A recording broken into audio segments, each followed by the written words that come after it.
our Monday Minute. Today we're going to talk about a hot topic in home health, and that is medical review and a couple of specific issues surrounding that. Whether it's a targeted probe and educate audit, UPIC audit, SMRC audit, RAC audit, regardless, they have become more voluminous of late, I guess since the new year has begun at least. One of the topics that they seem to be really honing in on recently that weren't necessarily identifying very heavily, at least in the past, is teaching episodes. When the skilled nurse skill that they are providing is specific to teaching the patient and or caregiver about a new medication, about wound care, regardless of what they might be teaching the patient, there are issues being found in the documentation, whether it surrounds exactly what's being taught or whether it surrounds the response of the patient or caregiver to the teaching that they have received. The medical reviewers are looking for you to specifically state what you taught, not that you just gave the patient a printout from the internet, but is specifically what you taught the patient. They are also looking for you to document exactly how the patient and or caregiver responded to that education. Did they show a certain level of understanding? Were they able to teach back 50% or read back or say back to you 50% of what you taught them, 75% of what you taught them?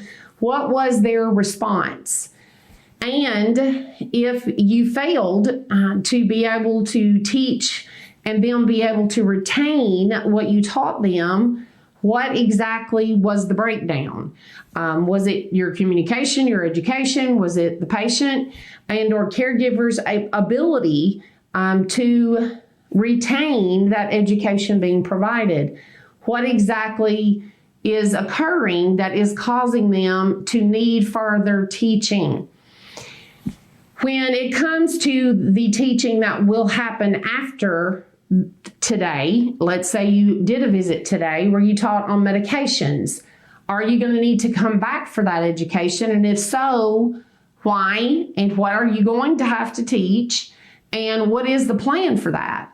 One of the other things that medical reviewers are really honing in on recently, within the last year anyway, is the plan for the next visit. It is a requirement. It's been a requirement for years and years, but medical reviewers are just now being picky about your documentation surrounding your plan for the next visit that you will provide to the patient. And without the plan, they're denying claims. So you cannot state, see the plan of care or continue the plan of care. You have to tell us exactly what you plan to do skill-wise in the next visit. So make sure that you are not missing that.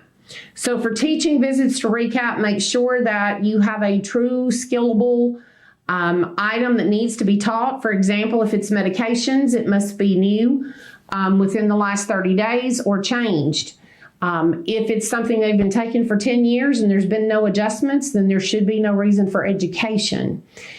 Once you've established that you have teaching to be done that meets the Medicare requirements, ensure that you're documenting exactly what you taught, the patient or caregiver's response to that teaching, and what the plan is to continue that education.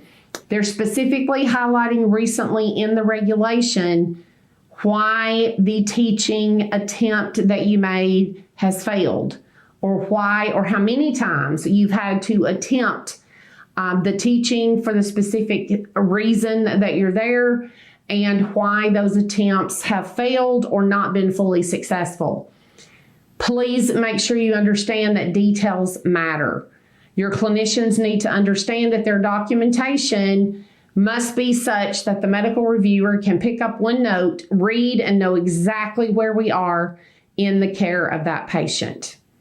If Healthcare Provider Solutions can ever assist with your medical review needs or helping to improve your agency's documentation, don't hesitate to reach out. We are here to help. Have a fabulous week.